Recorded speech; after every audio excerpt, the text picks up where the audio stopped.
সমস্যা তোমার? তুমি এরকম করতেছো কেন? রাতের বেলা তো সাজগোজ করছো কেন তুমি?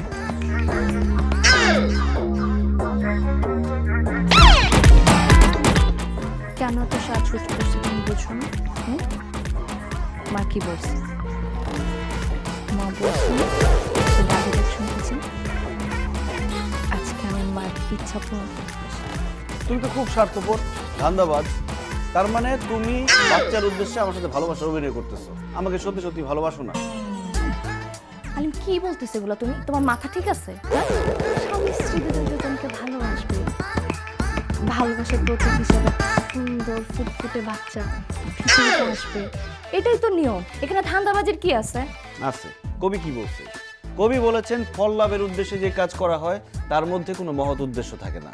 এই যে আমি তোমাকে ভালোবাসি, আমি তোমাকে নিঃস্বার্থভাবে ভালোবাসি, বাচ্চা পাওয়ার উদ্দেশ্যে ভালোবাসি না।